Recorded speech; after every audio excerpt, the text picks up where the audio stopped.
I'm Valerie. I'm going to be doing a little tutorial on making cherry pie.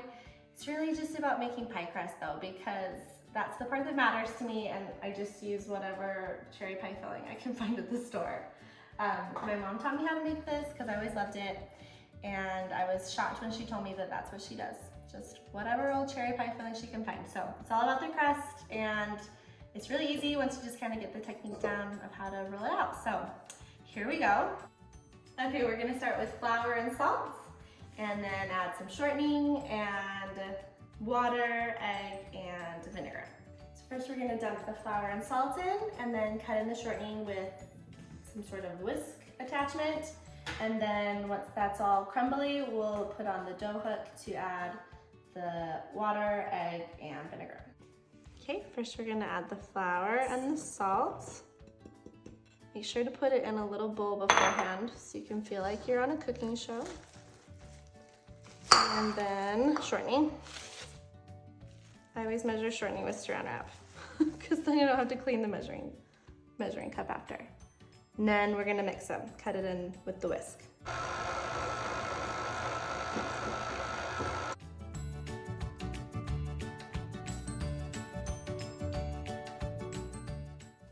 So I'm just scraping out the shortening because it all gets clumped up onto the whisk. Just kind of do that a few times until it's crumbly. So it should look kind of like this when you're done cutting in the shortening, just clumpy and covered in flour and broken up into small bits. And then you take your water and egg and vinegar.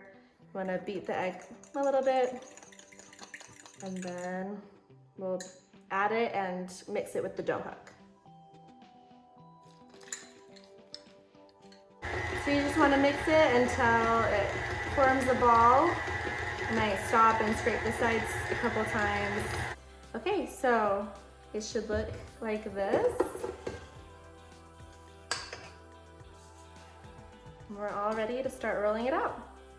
Okay, so now I'm going to separate the dough. We need to roll out the bottom of the pie crust and then the top.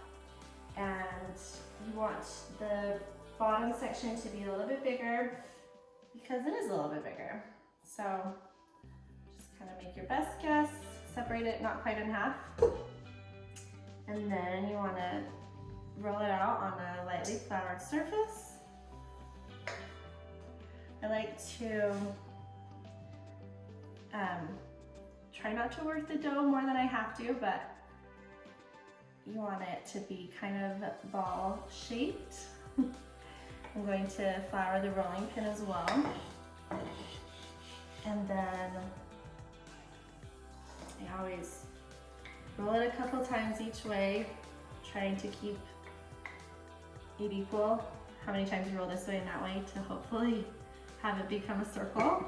And then I flip it over after doing a couple and kind of rub flour where you've been rolling it out that it starts to stick better. Kind of try to keep the edges from cracking too much.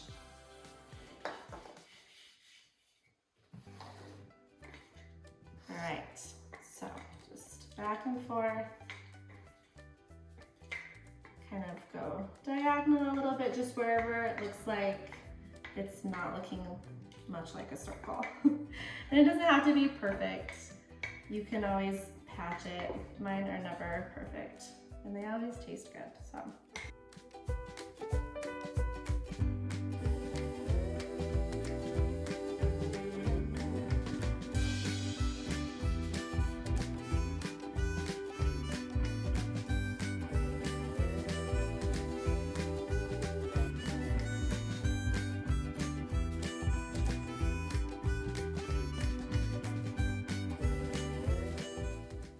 I always try to be careful, especially around the edges, because they can start to lift up and then stick to your pin and break. So be careful right there. And then you want it to be pretty thin. I don't know measurements very well. 1/4 inch thick maybe. And then I always kind of take my pan or dish, pie dish, and see if I think it will fill the bottom and spill out the sides. I think we're okay. So this is probably the hardest part. you need to transfer this into your pie dish. What I do is I start at the edge. I leave my rolling pin. Oh guys, I didn't get enough flour on the edge. So put my rolling pin kind of right here, and without trying not to break it, kind of grab it and roll it over your pin. So it's kind of hanging in the middle. I like to have it hanging perfectly in the middle so I can try to put it halfway and judge the distance. And then you kind of just roll it into the pan or dish. I keep saying that. And then I kind of tuck it in because I want it to go along all the sides and the bottom. I think we're gonna be okay. It's always exciting. It's always, by that I mean stressful, but it usually works out. Okay, so once you have it, you feel like it's tucked down into the bottom and the sides, take a butter knife.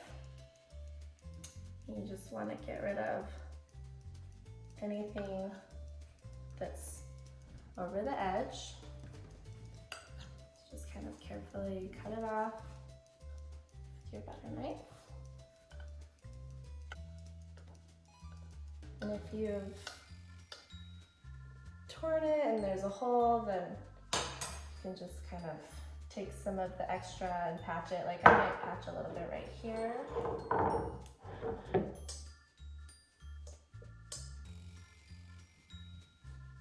Maybe right here.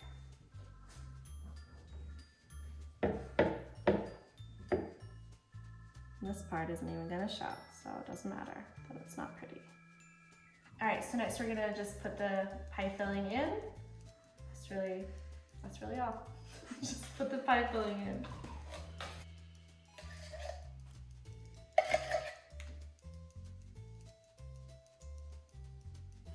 Okay, next we're gonna roll out the top. I re-flour the surface. We're gonna roll again, and then I add in these scraps to the other piece of dough because I'm always worried the top won't be big enough.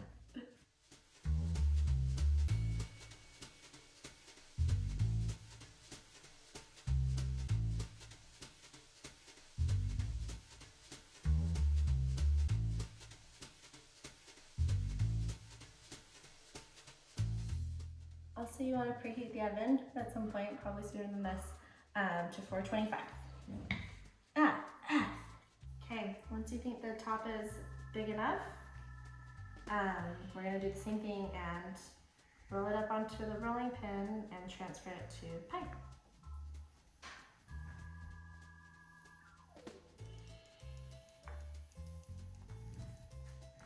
So just in the middle again.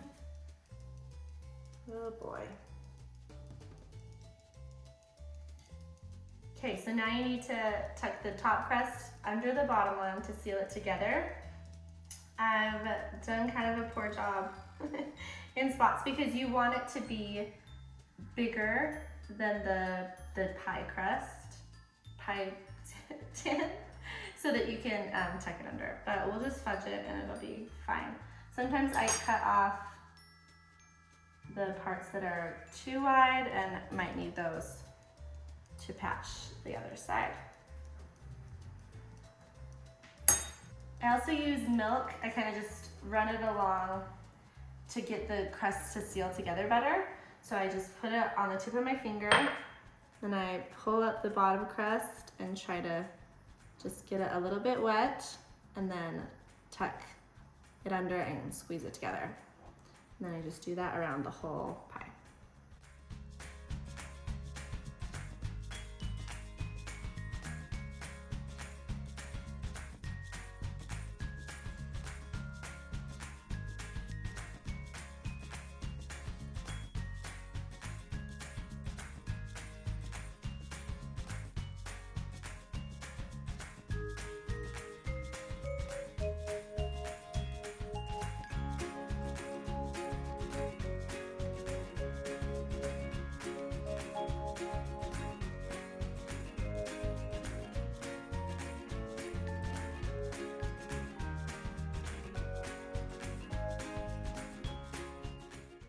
Okay, next we're gonna form the edge.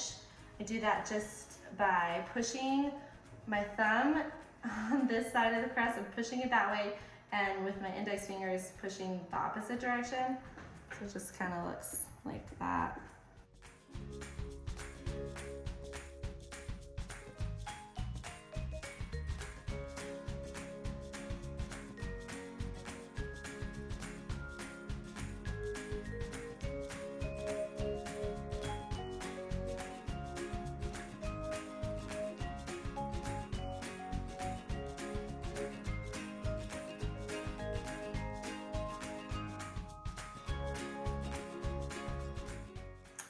Then, after you've done your edge, you want to cut some vents to let the heat escape. So I just take like a sharp knife and do a couple cuts like this throughout the top of the pie.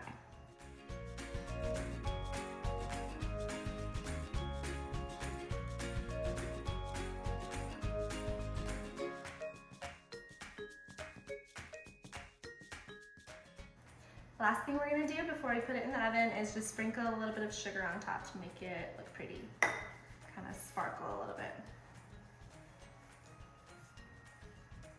I got way too much. You just want to put a little bit on so that it looks cute. It's all done, well, sort of. The hard part is done. Now you're just gonna bake it for 30 to 40 minutes at 425 until it looks kind of golden brown on the top. Okay, last thing I wanted to tell you is to make sure you bake it in the center of your oven, like this.